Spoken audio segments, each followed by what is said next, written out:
Ladies and gentlemen, welcome back to the Uncensored CMO. Now, hopefully you enjoy listening to this podcast.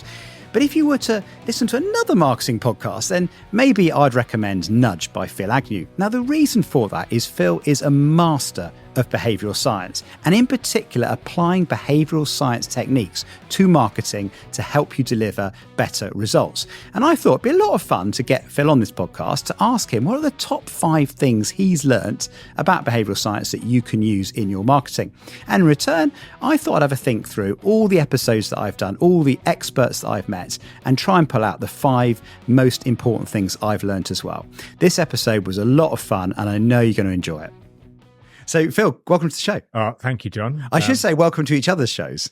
Yes, correct. Shouldn't I, correct, actually? Because I'll probably put this on my show as well. That'll be fun. We'll get a bit more listeners to it, which would be nice. But why not? Yeah, no, I think that was a very nice welcome, but I feel the same about you. I love Great. your show. I'm Thank really you, excited mate. to be on here. So Yeah, thanks for it's having me good. on. No, I've been looking forward to this a lot, actually. And we're going to talk about the biggest nudges that you've discovered as, of course, your show. And I'll try and bring the biggest marketing theories to the table as well. So it'd be quite exciting. But just to introduce you, if anyone's not listened, how did you get into podcasting and why? Yeah, so I did, like most idiots, I decided to study marketing at university. One of the worst decisions that I've made. I spent £50,000 is what I spent on that degree. And it was kind of hilarious because I did that for 4 years, went into my first marketing job, was given the most basic tasks, write a blog, write an email subject line, found myself absolutely inept at that task and was unable to do it at a successful pace. None of the theory you'd studied was Nothing like, they didn't tell me how to do this. Turns out 4 Ps doesn't actually help you in Yeah. any tactical marketing role.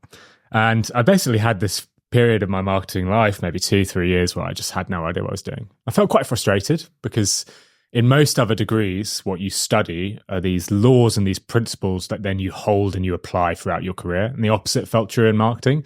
I felt like I'd studied very vague strategy that I'd instantly forgotten and then had no application throughout my career. And eventually, after about 3 years, I discovered the world of behavioral science, psychology, and consumer psychology, and realized that these things I wanted, these principles, these laws that I could apply to my work did exist, but in this totally different field of psychology. And since then, I've sort of spent every moment I could in my marketing career learning about this field. And then in 2019, decided I want to learn even more. So I did the cliche thing of thinking, I'll just start a podcast on it so I can interview people about it. And so interview experts in the behavioral science space, marketing pioneers who apply this stuff. And I've been doing that show for about 4 years, applying a lot of the stuff myself as well, which has helped the show grow to one of the leading marketing podcasts in the UK. I mean, one of the leading is maybe an understatement, actually, because you've exceeded 1 million downloads, I believe, haven't you? Yeah, that's right. We're on for 1 million this year, actually, which is quite exciting. 1 million in 1 year? Yeah. Wow. I don't know if we'll get there if we include YouTube, but I don't know if we'll quite get there, but almost there. That's very impressive. What's the highest ranking you've achieved in business as well? Because you sort of mix it with some pretty well-known figures, don't you? Yeah, I've been up in the top 10 quite a few times. It's an interesting metric because a lot of it is based on the acceleration of growth. So you can get above, big names, Tim Ferriss, a lot of the others in the space that are a lot bigger than me. But if you have this acceleration of growth, you can sort of shoot up there. So I've got in the top 10 before. And I was saying to you before as well, very impressed with the way you shared that news as well, because you did a video scroll, didn't you? Showing, here's Stephen Bartlett. Oh, look, there I am, just below. So you're keeping some very good company. Well, that is a pure nudge there. That is a psychological hack because there's this principle known as the halo effect, which you'll know, John, which is when you're in the sort of company of others, you can benefit from just being in that company. This actually comes from a study, which I didn't believe. It was a study done with luxury retailers. And they looked at if you set up a shop, a new luxury shop with an unknown brand, but you placed it next to other luxury retailers like Gucci and Chanel, that shop will do better when you're next to those stores simply from the halo effect. Simply being near other luxury stores will make your shop perform better. And this study, I think it was done in the labs. It wasn't in real world, but they predicted huge increases of revenue. And I just thought this has to be BS. Like, there's nothing different about this store. Why should more people go to it just because it's next to a Gucci? So I thought I'd test it. And I ran this test on Google survey. It went out to about 100,000 people. And all of the people were asked, would you listen to this podcast? Both showed an image of my logo. Half, though, was shown just the image on its own of my logo, podcast logo. The other half saw my logo, but dimly in the background, there was the logos of very other popular shows. So Diary of a CEO, Off Menu, Desert Island Discs.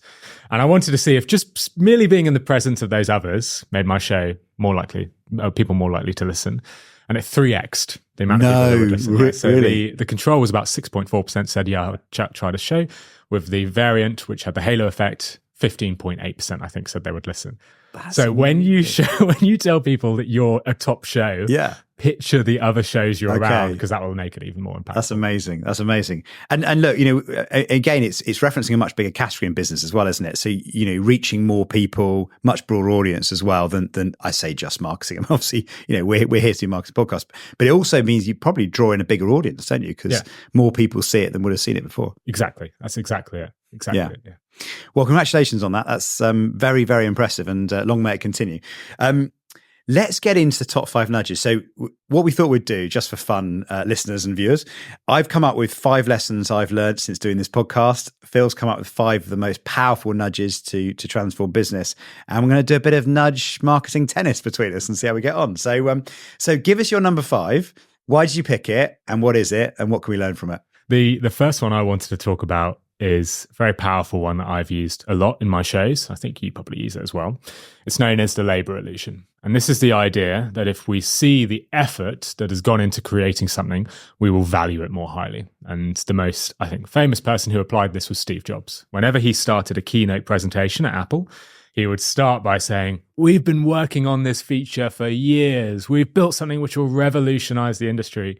There was one where I think he came back to Apple as a CEO and he said, if you'd been around the car parks of the Apple offices on the weekend, you would have seen they were full of people. Really making the point consistently across multiple keynotes to emphasize the work that went into something. He knew what he was doing because there's a lot of evidence that backs this up.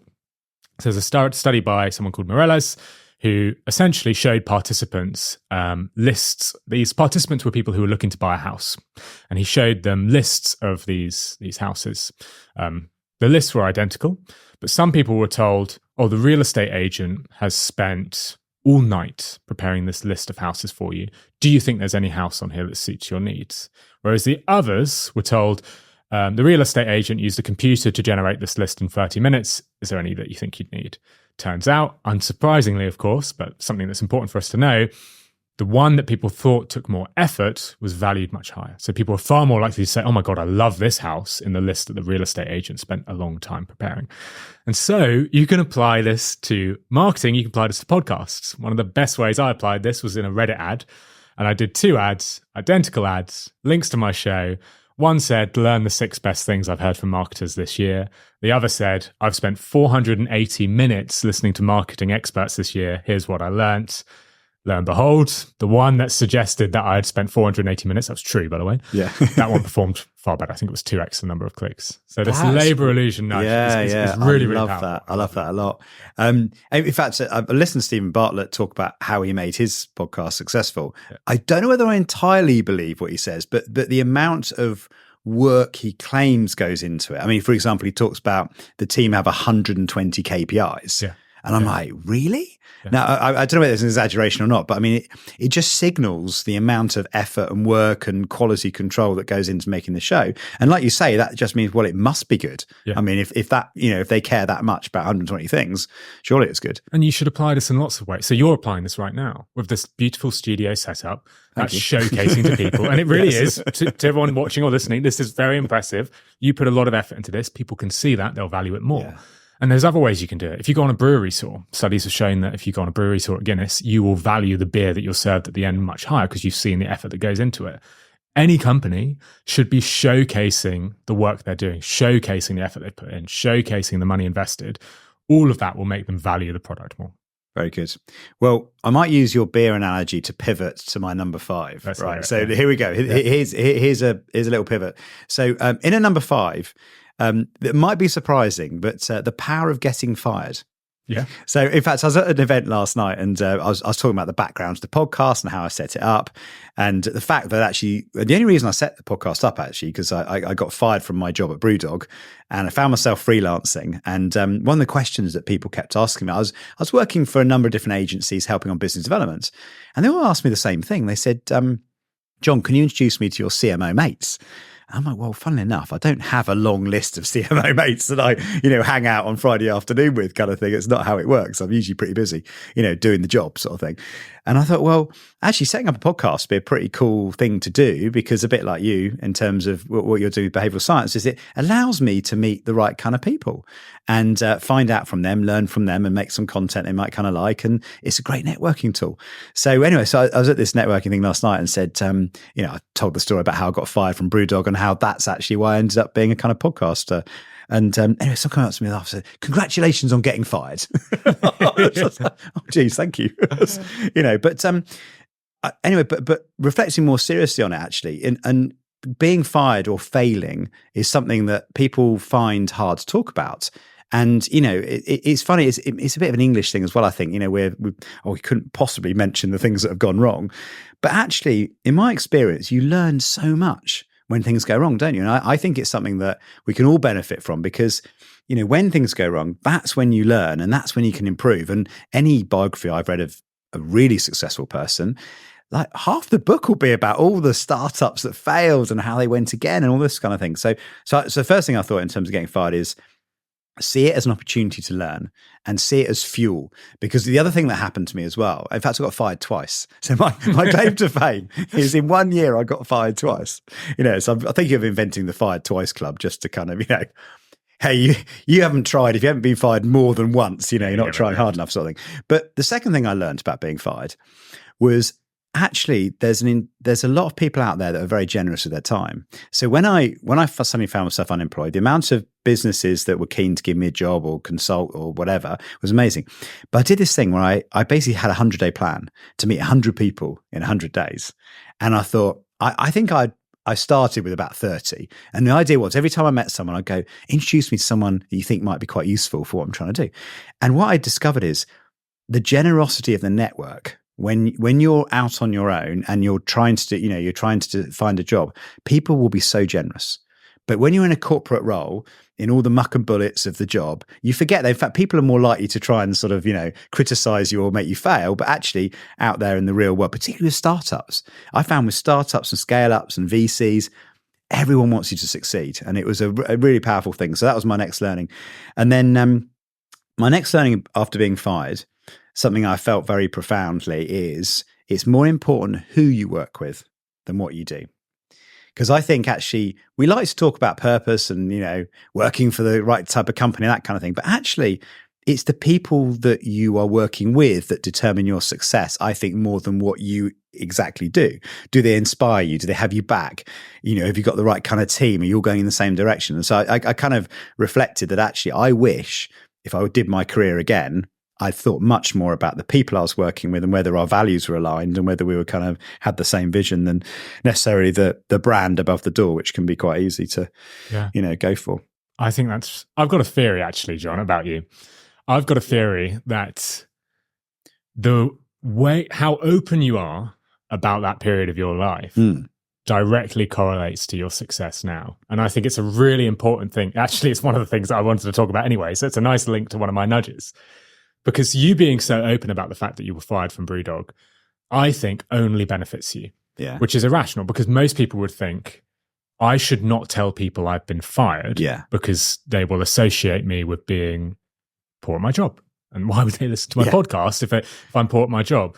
But the opposite is true. There's something called the Pratfall effect, which I'm sure you'll know. I love that. In fact, that is that. If I had to pick a favourite, it's good, isn't it? Yeah. I'm owning this, by the way, ladies and gentlemen. Well, rightly so, because it works. Yeah. So the Pratfall effect is this idea, for those listening who don't know, that if you showcase your flaws, you flaunt your flaws, you appear to be more likable. Not only more likable, potentially even more charismatic, more intelligent, all these amazing things. And that comes from revealing a weakness. There's a great study by Jo Sylvester from Cardiff University. And she got people to apply to a bunch of different jobs, sending in CVs and then going through the interview rounds. But the research assistants who are applying for these jobs would do one of two things. Half of them would only share strengths during the interview process. They would make sure that their education, their experience was identical to try and keep it as identical as possible.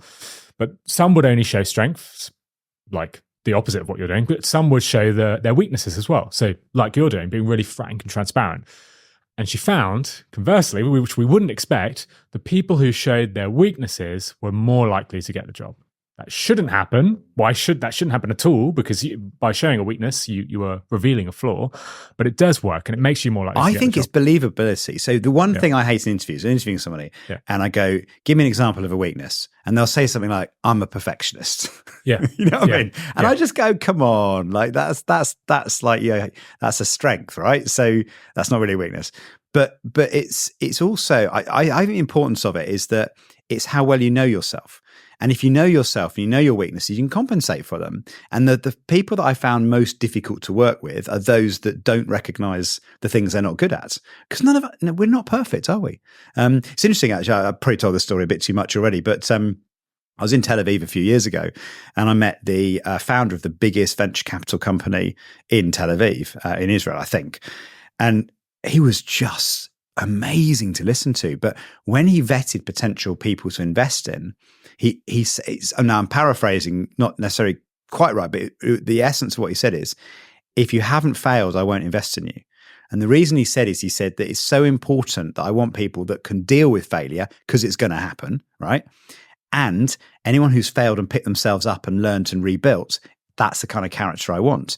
If you've been lucky enough never to have any challenges, you're probably not going to be well equipped for when it does happen. I thought, man, but it's interesting. He did say he struggles when he goes to the UK because at a dinner party, he'll, happily chat about, oh yeah, this business went under and we faced this, and people look at him a bit like, you did what? Why would you say that? So it's a cultural thing, but it also makes you memorable as well. That's the other thing. Hence the girl last night who said, oh yeah, congratulations on being fired. Yeah. So it creates a story that people can, it makes you memorable, and it gives people a reason to engage with you. And I think it's one of the strengths of your podcast is that's people remember you, and they think, oh, I'll have to listen to that. I would love to know that guy that got fired. Yeah. I ran I mean, you're going to hear me say this way too often on this show, but I did run a test on the Pratfall effect, which I think showcased this. Again, Reddit ads. Reddit's really easy to test with and quite cheap, which is what I like. But I did 2 ads, and they were so simple. One said 5 reasons why you should listen to Nudge. And then some reasons, I've interviewed Rory Sutherland. It's all these different things. It's a bunch of rubbish, really.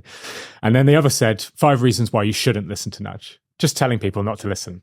The 5 reasons were a bit tongue in cheek, like you'll get so much knowledge about marketing, you'll piss off your colleagues or something like that. But I was still actively telling people, don't listen to this show. So trying to really focus on a flaw, a weakness. And you'll have guessed the answer. That version where I said people don't listen to the show was far more popular. Now, why is that? Why did more people click on that? It's because it goes against your expectations. It's far more memorable. It's far more eye-catching. It's different from what people usually hear because, like you say, in Britain, people hide their flaws rather than flaunting them. And it captures attention and made that ad far more popular. So this is a long-winded way of saying embracing your flaws is a definite way to help your podcast growth. I think you've shown that. And linked to that, isn't there also, is it the mean tweets idea that Rich has that also got, that if you can do a negative review by somebody that your audience don't associate with, it's almost like a reverse psychology. So if you were a Guardian reader and the Daily Mail gave it a 1 star, actually you'd promote the 1 star review in the Guardian from what the Mail said. And if you go to the Mail, you'd go, oh, rated 1 star by the Guardian sort of thing. And it's the kind of, another kind of similar way of using that same kind of nudge. It's the classic snowbird ski resort ad. And they're a very technical ski resort with some really steep slopes. I don't ski, but apparently that's what it's like. And they did a full page ad in a magazine which read 1 star, too technical, couldn't ski it. And they just put that out. And that ad, I think the impressions they must have got from that, because the amount that's been shared online is unbelievable, in the millions for probably a $500 ad spend. And it's a great example. That's really clever. Yeah, I really like. So should we move on to your number 4? Yeah, I did Pratfall. So Pratfall is number 4. I'm giving that as well. So I'm happy for you to go next. Are you bouncing back? Okay, cool. All right. So number 4 lesson, I think, for the last 3 or 4 years, the power of purpose and backing yourself. if I look at where I get the most energy doing this podcast from, it's been talking to startup founders. And the thing that startup founders have is this such clear idea of what they want to do in the world. And it's just so inspiring. Whether it's like Tony's Chocolonely wanting to, position themselves as slave-free chocolate. I'm like, that's frigging genius. I didn't know slavery was involved in chocolate production. So I'm saying, and then suddenly you reposition the entire category around, well, is your chocolate stay free? In fact, I've been to trade shows where the Tony's reps are going around all the other chocolates, go, oh, quick interview, are you slave free? As if they were kind of reporting for the news or something. And I'm like, whoa, what a way to disrupt the kind of whole market. Or I had Luke from Lucky Saint on recently, and he got very obsessed about creating the alcohol-free beer category because he'd travelled around Europe and discovered that in most markets, up to 10% of beer sales are non-alcoholic, and it's just perfectly normal and acceptable, and the quality of beer is the same, whereas here, I think it was 0.5%, and they were always like, this is might be some behavioural science in this, because they were the 0% version of full alcohol beers. And so you had this side-by-side comparison where you could go, oh yeah, it's Peroni, but without the alcohol, so it looks a bit less. Whereas he wanted to create a dedicated brand that only did alcohol-free. Firstly, because, well, back to your effort point, so much effort went into finding the perfect alcohol-free, and that's all you do. So it becomes bit. But there's no reference. You can't have Lucky Saint full alcohol. But what I loved about that as another example is just the clarity of purpose that founders have. I really admire. And I think as I reflected on the kind of 3 or 4 years doing this, that's what I want. I want to, any brand that you manage or you as a person, how clear are you about the difference you want to make in the world? And probably one of my favorite guests actually has been Niels Leonard from Uncommon. And, although he does say that his wife told him off because he was talking about purpose one day, and his wife said, "Firemen have purpose. You sell cheese," which is a bit of a come down. But you look at what he and the team at Uncommon have done amazingly is they've left the WPP kind of super network of agencies, create an independent agency, and been phenomenally successful.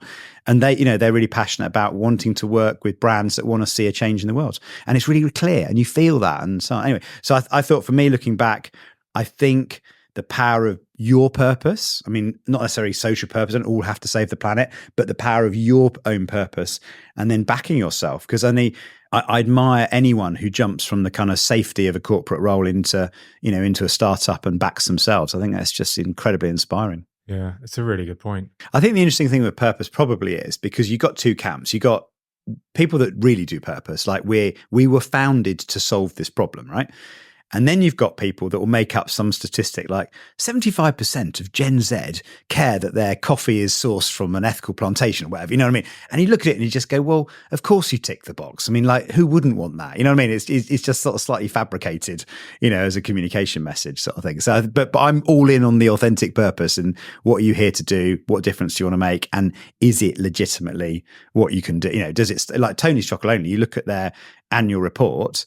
The annual report focuses on the change they're making in the supply chain, not the profit they're making. It's really clear in terms of, even as something as boring as the financial statement talks about that, Yeah. And you think, right, okay, you've nailed it. I think that's a lot of that is down to skin in the game as well.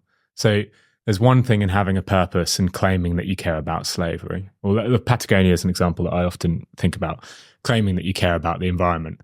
But Patagonia put skin in the game where they actively turn down opportunities in order to showcase their care towards this purpose. So they will not sell Patagonia gilets and jumpers to companies that they think are disrupting the environment and ruining the environment. So if you work at a big mining company and you want to get your staff these beautiful Patagonia gilets with your brand on them, you will not be allowed to. They will not sell to you, which is kind of irrational because they're turning down money and that money could be reinvested by Patagonia to help the environment, but it showcases skin in the game. They clearly care about this purpose and they're making active choices to care about this purpose, and that makes us believe them more. Well, it's back to the reason talking about being fired as well. It's the believability, because you then go, I actually believe what they're saying because they're telling me something that costs them. Because everyone can say we're for the environment, but purpose isn't purpose until it's cost you something. And so what that speaks, and probably they get 1 million more fans off the back of making that, taking that position than the 1,000 they might have lost through the corporate deal. Yeah. Brilliant. Love it. Okay. Bring us your We're on number 3, I think. Yeah, and we're going to go from one of probably your brilliant high level, This is good. This is good. Really strategic thing that tactics, companies need to care about. And I'm going to go to one of the most basic. This is what I love about you, because it's evidence based and it's just really like you can go and implement it tomorrow. Yeah. So I want to talk about the curiosity gap, which is essentially cliffhangers and the idea of how you pique someone's interest. Because I think it is important at all levels of marketing, but especially at a tactical level. So this sort of was first discovered by a social psychologist called Zyganek, and she was, I think, down the pub with some mates, or basically at a restaurant, and she was with fellow psychologists, and they were ordering food from a waiter, and the waiter wasn't taking any notes on a notepad to write down the orders, but he still remembered the order absolutely perfectly, and they were shocked by how good this waiter's memory was, because he was going around to multiple tables doing the same thing. And being social psychologists, which they were, they thought, well, let's test a theory. Their theory was the brain is better at remembering things when the task isn't finished. So when the task still needs to be completed. So she basically was thinking, wow, this guy not only remembers all our orders, but remembers to bring us the right plates and put the chicken at my table and the fish at yours, whatever it is. And that's incredible. And so what she did is she let the waiter serve this meal, and then they all got out their tablecloths and covered what they had ordered. And then just as the waiter was walking away, they said, hold on. Can you just try and remember what our orders were again? Because he'd just perfectly put them down in front of their table. And as soon as he tried to remember once the order had been completed, once they'd all been given their food, he totally forgot. He wasn't able to remember that I had the chicken and you had the fish. His brain was geared up just until the job had been done. And then the brain kind of then goes into relax mode, okay, I don't need to be in that state of focus. And that is a very, very small application of a much wider thing that the brain does, which is when information is unknown or incomplete, we have a desire to fill that information. When our curiosity is piqued, we have a desire to satisfy that curiosity. And this is the story of clickbait and cliffhangers. And you think, clickbait is a new thing invented by BuzzFeed. It's not. It's been around for millennia almost. Arabian Nights, that story was written with cliffhangers and released in parts. All of Charles Dickens' work, at least when he was publishing in newspapers, would have cliffhangers at the end. The reason behind Shakespeare's success is arguably down to this curiosity gap. So Hamlet as a story was known before Shakespeare. He didn't write that story. He adapted it. And the difference he made was usually at the start of these stories, the information about the character was given up front. So they would say Hamlet is a madman and this is his story. Whereas Shakespeare hid that. He hid that information and he sparked curiosity. You didn't know whether Hamlet was insane or not, whether he'd lost his mind or not. And that made people more likely to watch it. So this is not a new thing, and it's something that I think is a bit of an ancient storytelling technique, but we're very quick to discredit it these days. We sort of throw it under that category of, well, that's just a nasty tactic BuzzFeed uses. It's not. It's a really important psychological bias. Yeah. And as I will mention constantly throughout this interview, it's something I have tested, and I thought I've never done TikTok before. I still don't really do it. I don't really understand it. But I thought I want to test this ancient storytelling technique on TikTok. I want to see if it works. So I created 20 videos for TikTok. Half of them had a curiosity gap inspired intro. So they would say something like, I've just discovered the best persuasion tactic I've ever found, and I'll share it in a bit, or something like that. Probably a little bit better than that. And then the other half would just get right into it and say, this is the best persuasion tactic in the world or something. Compared them both, put them both up, looked at the amount of followers they drove, the amount of clicks, the amount of viewers, and the difference was genuinely 10x. The ones that had the curiosity gap inspired opening got far more views, far more comments, far more likes, led to eventually getting around 11,000 followers on TikTok, whereas the ones that didn't were largely unknown, didn't get the same engagement whatsoever. And it just shows that this tactic, which is as old as time, it's been used by everyone from Charles Dickens to Shakespeare, still works and still is arguably the most important thing you can use if you're trying to gain attention in your marketing. Still works today on the most modern platforms on the planet. It probably explains Stephen Bartlett's title as well. Because he plays that curiosity gap a lot, doesn't he? In terms of he's got very clickbaity recently, hasn't he? In terms of his content, and apparently he also A/B tests all his titles as well, and puts them out there to see what the response they get. But thank you, because you've explained why, and I never knew why at restaurants someone would come around. I feel like going to excuse me, are you writing this down? Because have you got my kind of specific requirements here? Amazing that. Absolutely And you'll amazing. notice it as work as well. As soon as you finish a project at work, you completely forget it. As soon as you've done an exam at school, you can. I remember that I did economics and finance degree, and in my first job, someone actually, I don't know why, asked me about the capital asset pricing model, which is well known in econometrics, or whatever. And I was like, I couldn't tell you. And that was the core part of one of my modules that I could have literally like written a thesis on at the time. And like, no, brain has scrubbed that one. So that's not your next tip then, is it? No, it's not my next tip. Exactly. Although my next tip does link to memory. And I was thinking, actually, I've reflected a lot on this, that if I were to start a brand today, or the podcast being a bit of a brand itself, the power of distinctiveness as well. So, I mean, most marketing students will have read Byron Sharp's How Brands Grow and Distinctive Brand Assets and the Ehrenberg Bass Institute, and the importance they put on being distinctive, standing out, in the crowd.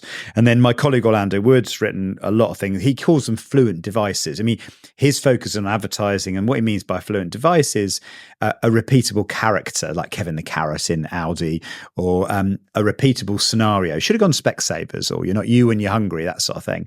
But something that is unique to you, that stands out as, and creates a relationship with the audience. And if I were to invent a brand today, I would obsess about those things, because what we've seen in the research on our System 1 is over the last 10, 15 years, the use of those things has been in rapid decline, actually. And we've lost the ability to stand out, be distinctive, and create consistent characters over time. Meerkats is a great example, actually. I mean, you think, why on earth would you have a Russian-sounding meerkat? But what you do in a very clever way is you entertain the audience because it's surprising. So you go, oh, why is there a Russian meerkat?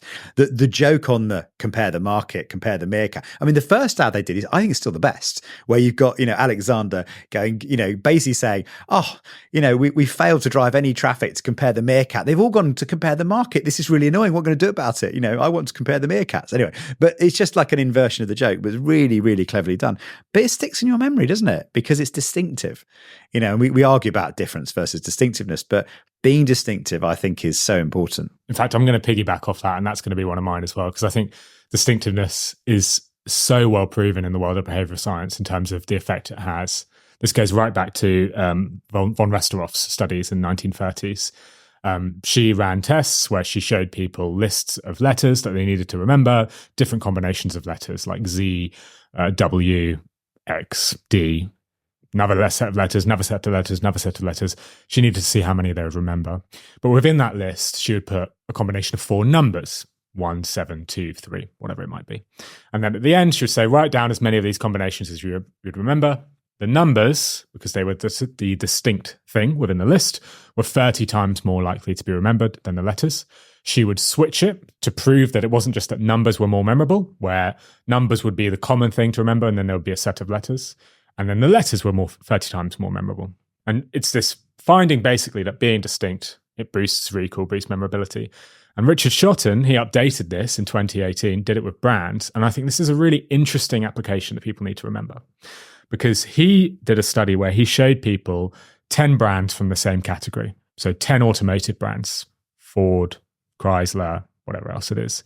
And then showed them one brand from a different category, so fast food. So showed them Burger King. Did the same test as von Westeroff, got them to look at it, spent some time doing something else. Oh, which brands do you remember? The distinct brand within that group, the fast food brand, was 4 times more likely to be remembered. So being distinct within your environment is more memorable. And this brings us back to the meerkat, because what was really impressive about Compare the Meerkat was not just that they were doing something different, it's that they were doing something which was totally distinct within their industry. Confused.com, what's the other one? Money Supermarket, all of them were doing the same very utilitarian ads where they were saying, we're cheaper, we're faster, we've got better customer service. And Compare the Meerkat said, no, we're going to do something completely different. And what's hilarious, and this is really where as marketers need to hang our heads in shame, is what the competitors then did. Because every single competitor in that set copied Compare the Meerkat and started to do these really weird, radical ads. They had opera singing, people talking about car insurance, or men dressed in high heels dancing because they got such a good deal. And they haven't learned anything from Compare the Meerkat or Richard Stoughton or Von Restorff, because the learning there is be distinct within your space. Do something that the others aren't doing, because that will then boost your recall. But by copying Compare the Meerkat, they're actually lessening their recall. Totally. They're getting less. So it's totally. A really important point. It's really, really important point. I've presented alongside Richard a few times, actually, and I do love, and you use this as well, I love that we were talking about an environmental study we were both taking part in the other day at the Festival of Marketing. And there was a really difficult question from the audience, which I sort of slightly blagged my way through. And then Richard goes, well, it connects nicely to Van Restorff effect in the 1952, where, this study proved that I just like, dude, man, that is just like Jedi Master tricks, mate. Like, how can anyone argue with you when you've quoted someone who sounds clever, is dead, I'm like, I just prosecuted by the Nazis. I know. You've just like owned the answer there, mate. Maybe look really thick, but I mean, it's quite. It's part of the reason I love behavioural science is you've got these fascinating experiments, done over time, which kind of tell you. No, it's pretty fascinating. So, what would be your next one on your list? I'll do my one next, which is a classic, but I think it's really important for the marketers to remember, and it's social proof. So social proof, as almost everybody listening will know, is the idea that we follow the actions of others. So this is an evolutionary trait. If you're a caveman and you see people running away from a cave, you don't go in that cave because there's probably something in there you don't want to go into. So we've evolved to have this trait, and it affects all of us when we go on holiday now and you're walking along the lovely boulevard and you see a queue outside a restaurant. You get in the queue for that restaurant because you think, oh, this must be good. You follow the actions of others.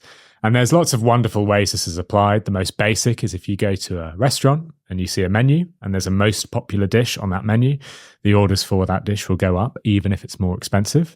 There's wonderful ways it can be applied by brands. So McDonald's famously said 1 billion Big Macs served. That definitely helped them by showcasing social proof. You've got other examples as well of an example of a company that should do this, but they don't. Carling in the UK. Carling, I think, are the most popular beer brand in the UK, largely hated by most people there. So I have no idea how. They should be leaning into that and saying, maybe a bit of Pratfall as well. Yeah. You might not like us, but we're the most popular. That would be a really good slogan. There we go. So Carling, if you're listening. That's free, by the way, to Carling if you're listening. Phil's available for a small fee. Yeah. Exactly. I've tested this as well on ads, 2 identical ads with either an image of my logo or an image of my logo with some 5-star reviews around it. You won't be surprised to hear that the one with the 5-star review performs much better. And this is an age-old idea that if you showcase that lots of people are doing a behavior, people will be likely to follow that behavior. So it's a really smart thing that any marketer can think of. And I think you can almost base your whole strategy around it. Your whole strategy as a company could be, how can I make this company look like lots of other people are doing this thing? And like Fire Festival, if you remember that festival, which went awfully wrong, that's a bit of an example of how social proof can be so powerful. They really made it look like this would be the most popular festival in the world. Lots of scarcity, lots of influencers, so many social posts from very high net worth individuals saying this will be fantastic. And you can convince people that the world's worst festival is incredibly popular and should be something you visit simply by this social proof. So it's a nudge that I really love. That's really good. I mean, you're right, actually. I did, I think, as a post on the podcast with like a lot of 5-star reviews. And then I chucked in a 1-star just for fun. Yeah. Because occasionally you get like somebody that decides to send you a 1-star. Yeah. And it was something like someone has said like the grizzled old Adland guy or something. He called me. I just thought it was really funny. Anyway, so I tucked that in the bottom. But you're right. Like, I feel really awkward about that. I'm like, I'm just like showing off now, right? But actually, people really like that. People respond to the confidence or what other people say about you. It's quite good. Yeah, it's a much wider field of psychology called mimetic desire, which is a theory that all of our life's decisions are based on the desires of other people. And those desires are based on other people, and those desires are based on other people. And we are all following models. So I come to this lovely studio and I see your lovely microphone. Suddenly I want this microphone. My desire to get this is purely fueled by looking at what somebody else has. And I think that tells, the author of this book, Luke Burgess, wrote this book called Wanting, all about mimetic desire. He asks you to review all of the decisions you've made in your life, all of the purchases you've made. And if you really critically look at them, you can probably see a influencer, a friend, a rival who has taken that decision or made that decision and it's influenced you to take it, you would be shocked by how much of the decisions you think you've made on your own are based on other people. Because it's also, you wouldn't want to admit it, would you? Yeah. So you're probably conning yourself. Why did you buy those trainers? Actually. Versus the story you tell, but as they're good quality, really? Yeah. He would say the wife you pick, the husband you pick is also down to that. Really? Yeah, even at that level? Even at that level. The child's name you pick. That'll be down to the names that you think are socially acceptable and what other people would think of them, and maybe what. Whether I was doing reverse psychology, I try to pick ones outside the top 100. But maybe that social proof in itself is distinctiveness. I was going for distinctive rather than social proof. Or maybe there's a rival you have in your life, someone you don't like, who gave their child a really common name. You're someone really different from them. The thing I found weird with child, off on tangent, aren't we? But with child naming is that names that I have such strong associations with the name and someone I know with that name. Yeah. Do you know what I mean? It's if you think of a name, you just think of the person that you know with that name. Yeah. And that kind of changes how you think about that name, which is probably something as well. So maybe you could reverse it and go, what was the person behind the name that gives you the association that you think that name's, so good? That's why I called my podcast Nudge. Because there's a very famous book on the exact topic with the same title. You did. And it's, I think, really helped. People don't get confused that it's the same thing. There's a different visual identity and it's not the same medium, but they instantly get what it's about and they have a lot of positive associations with the podcast. I think that was genius by you, actually, because it so clearly owns the category as well. Like, I mean, the nudge unit as well, famous application of behavioral science to solve a big challenge about an election. So I just think that word is really associated, and it's also very apt description of what you talk about on your show as well. So you know exactly what you're getting. Thanks, no, it's good. No, it's really, really impressive. Well, let's hear your next tip. All right. My next one, again, on the list of not surprising things, I might say, but have learned again and again and again. So my number 2 was the power of creativity. But the insight here is we know it, but we don't apply it. And that's why I think it's quite interesting. I mean, I've had lots of people on the show talking about creativity. I mean, Sir John Hegarty from BBH, obviously, he's even got a course on it now, The Business of Creativity, teaching others how to be creative, talking to some of the, most creative people in the world.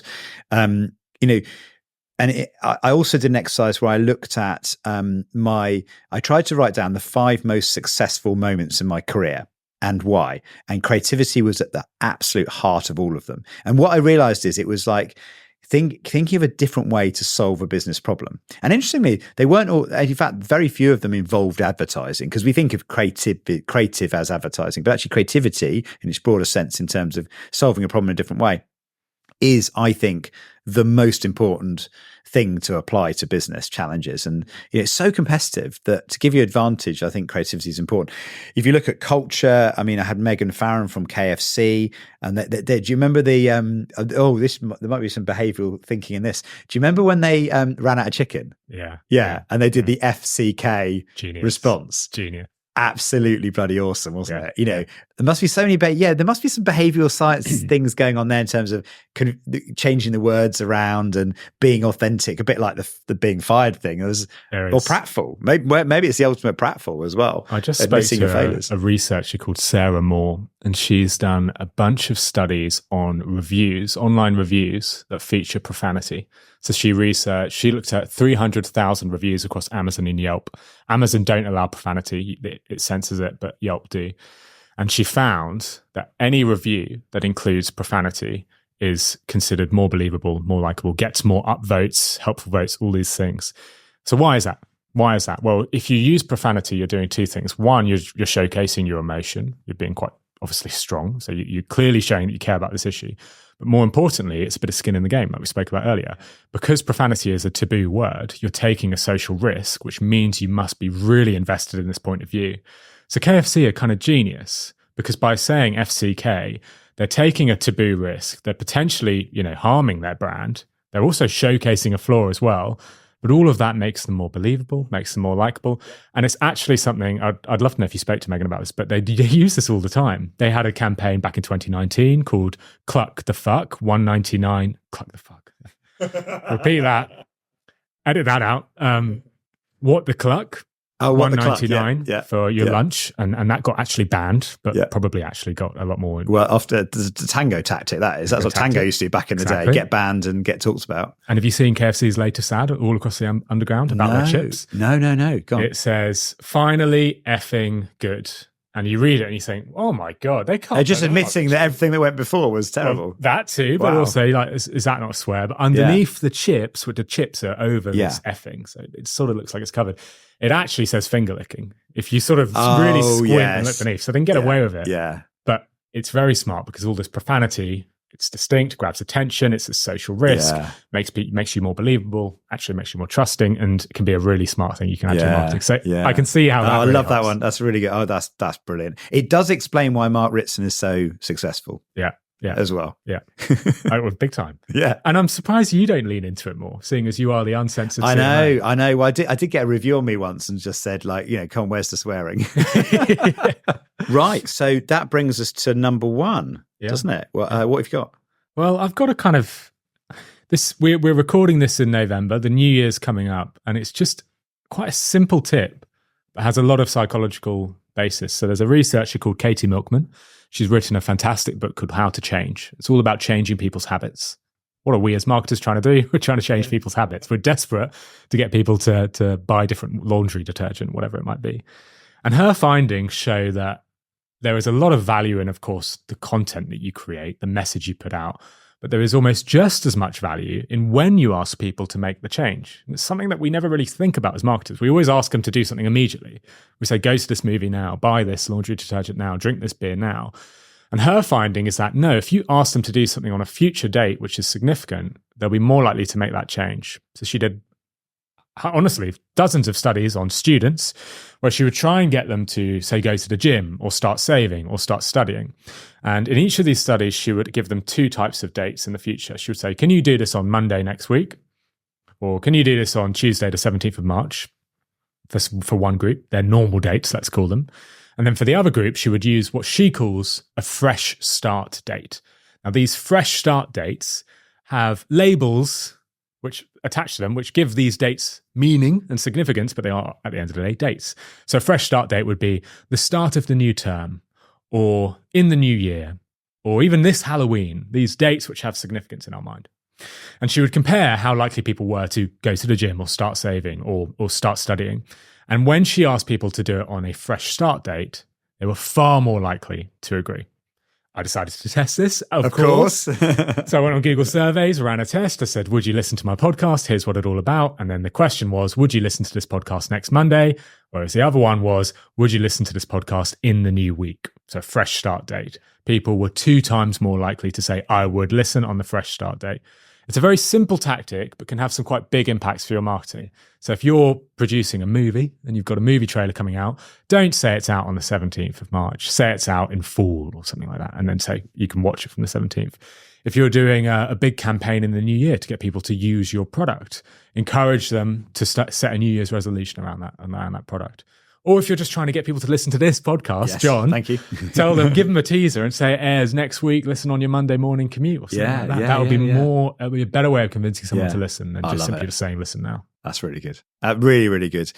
Links actually one of my favourite behavioural science stories. I think I was reading a Malcolm Gladwell book. I wish I'd kind of remembered quite where I heard this, and I may not get it exactly right, but.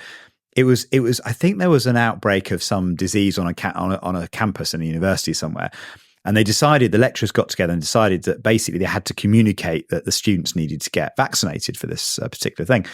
And so on the first day, they basically did this announcement saying, we've had an outbreak of this thing, and please can you all go and get vaccinated, right? And they literally no one turned up at the doctor and doctor's surgery or whatever. No, nothing. And they thought, well, maybe the message wasn't strong enough. So the next time they went up and they put a really graphic image of what would happen if you didn't get vaccinated. And they thought that's going to sort it, right? Anyway, went down, doctor, no one turned up. I thought, oh, geez. Anyway, and someone came up with the idea. Does anyone know where the doctor's surgery is? So on the third day, they just put up a map Go, this is where the doctor is. And they all went. And that was it. Yeah, we can overthink problems, can't we? Yes. Us marketers, we get into the weeds, but it's often simpler than we think. Exactly. I love that one. That's really... Okay, number one. Now, there's maybe an anticlimax, and it's perhaps a slightly boring, but boy, is it true. And have I learned it over the last 3 or 4 years? The power of consistency. Or persistence, maybe, or just sticking to it. And it's really interesting. So just take the podcast, for example, is, the cumulative effect of doing the same things again and again and again and consistently. So when, going to a weekly schedule, adding YouTube, all those things that we've done on the podcast, actually that consistency has just built it over time. And I just think with so many, certainly for me, having been fired twice and, all the rest of it, you tend to move on from a job at just the point that maybe it's starting to work. And I don't know, the average tenure of a CMO is probably about, 2 years or something. It takes a while to get to know the job, work out what you can do, learn from failure, all the rest of it. And it seems to me we tend to move on just at the point it's working. And it turns out it's the same for advertising. So we did this experiment actually, at System 1, working with one of the biggest advertisers in the world, can't say who, all confidential, exactly. But we took 50 of their ads that we had tested over the last 5 years, right? And it spanned different brands, different times of year, different media spends, different copy lengths. We looked at every variable, right? When in the year, the whole thing, right? We retested those ads, right? All 50. And we found that with the exception, I think, of 2 or 3, the score in terms of how the public reacted to the creative went up. So ads that had been playing out like with millions of pounds of spend over time, it turns out that rather than wearing out, they'd worn in. And that contradicts almost an entire industry of, we must make the new ad for next season. We must we must change the creative because it's been running for 6 months, and it's striking actually, because we're chatting in the middle of Christmas ads, frenzy at the moment. And actually the top 3 ads that we've tested this year, Coke Holidays Are Coming, 25 years old, Aldi Kevin the Carrot, been going for 6 years. And actually M&S have done a great job. M&S they've brought back Dawn French as the fairy. So it turns out that actually familiarity breeds contentment, not contempt. And it's one of those, it's a very boring insight, but actually you're better off becoming familiar than you are necessarily becoming radically, doing something radically new. Yeah. And it's very important because it's something, as marketers, we want to change strategy every quarter. And it's the worst thing we can do. And there's the psychology behind that. It does have a name, of course, is known as the mere exposure effect. I knew you'd have something for me here. Of course I will. You're not going to let me down. Studied, come on. So that's not Zyg. I'm going to forget his name. Robert Zionks, I think, is the researcher behind this. He showed American students in an American university Chinese Mandarin characters. And American students got no idea what those characters mean. But he did something really smart with his test. He showed some of the characters more often than others. And this was over the course of a few, I think, hour or so, this test. Turns out, he asked them at the end, which characters do you like the look of the most? Didn't know the meaning. The ones they saw more often, they liked more. That's like very basic. You see something more often, you like it. There's a much more interesting version of this study, which I'm probably going to butcher, but it was about Impressionist art. So this is in Hitmakers, a book by Derek Thompson. And there's this idea that Cezanne's art was hated during his lifetime and really only became popular because one art dealer really loved it and then put in his will that he wanted it to be in an art gallery. And then it became popular through familiarity. And a researcher got obsessed with this. He was like, I want to be able to prove that Cezanne's art is not popular because people love it, but because it's familiar.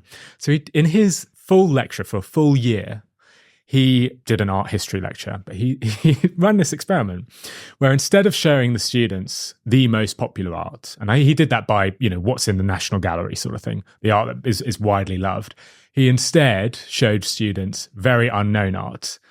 Like 8 out of the 10 pieces of art they would see would be very unknown. 2 out of 10 would be the Cezannes of this world, the very famous. But because they were students, they didn't know.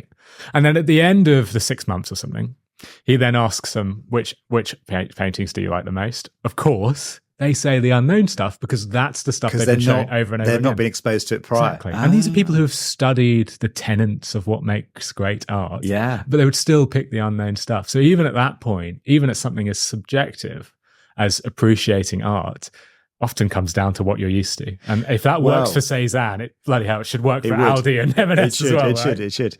Actually, it ties to a little interesting point as well. So Tom Goodwin, popular guest on the show, has launched his own podcast. Yeah. And he put a tweet out the other day going, can how interesting a guest is compensate for their lack of fame or lack of recognition?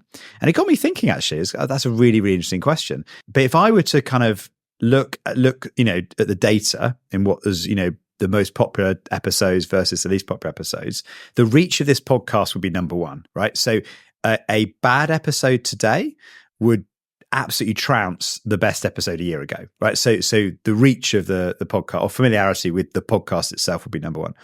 Number two would be whether or not the guest shares the episode. So the extent to which they engage in the topic and amplify it through their kind of thing would be number two. The fame of the guests would be number three. And I'd actually put how interesting the content is at number four, which I really hate, right? Because I'm like, I want that to be number one. I'm like, please, can the unknown artist with the really interesting kind of thing beat the Cezanne?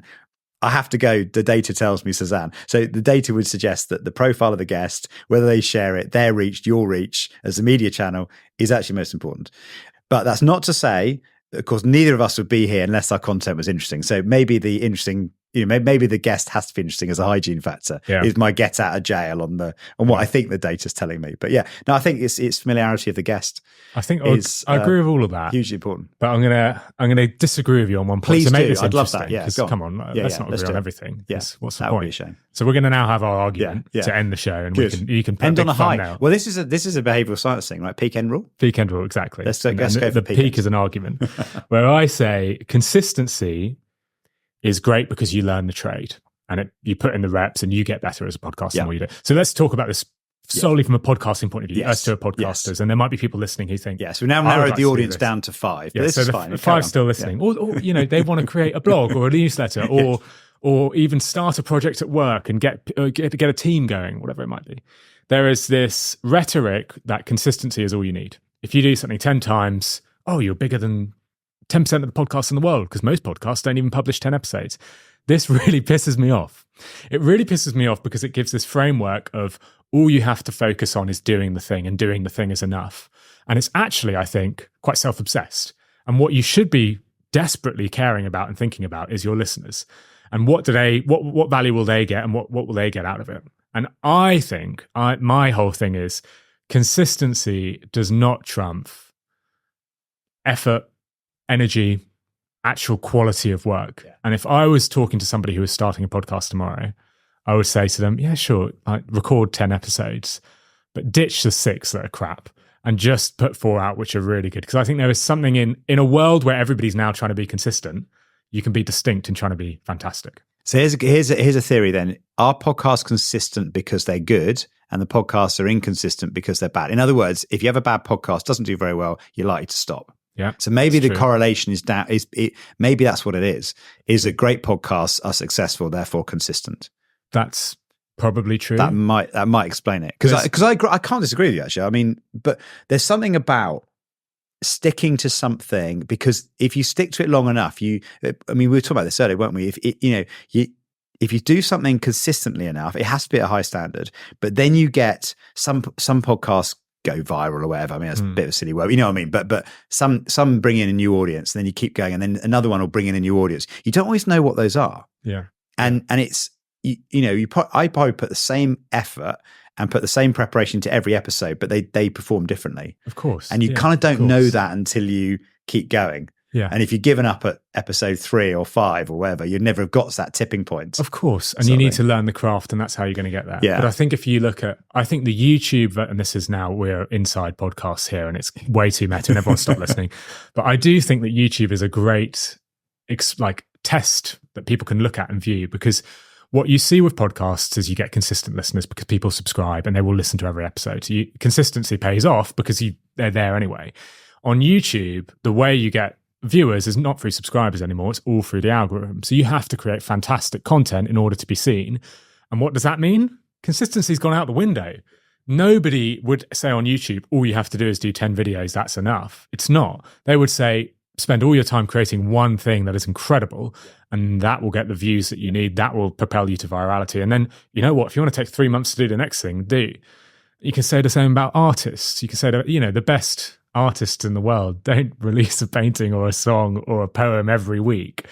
They do something which they think is incredible. And I would push people within marketing and art space to do that as well. Yeah, focus on quality. Yeah, can't disagree. I think we've landed in a good place, actually. We haven't really disagreed, have we? No, I know. I do wonder sometimes on this, right, whether I should relaunch one of my favourite episodes from the first season. I'm going, man, that was quality. So I had Adam Morgan? I love Adam Morgan. He wrote Eat the Big Fish about challenger brands. Mm-hmm. And he was episode number 2. And I had him back on recently. And I said, in one day, the downloads that we did on the episode today was more than the downloads over the last 3 years that our episode number 2 did. Because the way podcasting works is that people will, as your audience grows, they'll listen to your recent stuff. Very few people go back to the back catalogue. I mean, you get some, and it's lovely when you get a message from someone. I've listened to all 106 of your episodes. Really? This is quite impressive. I mean, my word, you need a mug. We'll send you a 100 mug. I've done it. But it was interesting that the reach of the podcast was so much bigger when when I had Adam on again 3 years later. That trumped. It didn't matter how interesting the second episode was, and it was really interesting. Oh, John, I really want you to do this though, and I want you to run a test and tell me how it goes. We've got to. Okay, let's test this. So here's the test I want you to run. I want you to republish that podcast. Yeah. I want you to record an intro and say, I've done, how many episodes have you done? 106. 106. Yeah. I've done 106 episodes. I want to be brutally honest. Sorry, every other guest. Sorry, Phil. This one is my favorite. Yeah. And because then what you're doing is oh my God, that's distinct. Labor illusion. He's gone back through this. I maybe say, I recently listened to my whole catalogue. Yeah. This was the best. Oh, got to put the work in, haven't I? I sat down for 1,000 hours over the weekend and re-listened to everything. 1,000 hours over the weekend. Yeah, exactly. Definitely get that. The accuracy right. and then call that episode. We've done 106 or we've done 107. Yeah. I think this is the best. Yeah. And I would almost be certain that will be your most downloaded episode. Okay. Because I think it will stand out. I think it will be distinct. I think it will benefit from labor illusion. Covers a lot of the points we've covered today. In one post. Brilliant. I love this. I'd love to see how we've got our peak end. Yeah. Thank you. Or call this episode that as well. You can do that. You can say this is your favorite as well if you prefer. Actually, don't tips do from that. That was me. There's some pressure on us now, isn't there? We've just these are our top tips from 3-4 years meeting the expert, the world's best marketing experts. We're going to apply it to the launch of this episode. No pressure, mate. I'd be really yeah. That'd be kind of cool. Brilliant, Phil. It's been amazing, mate. Thanks you so much for having me on. Yeah, I've really enjoyed it.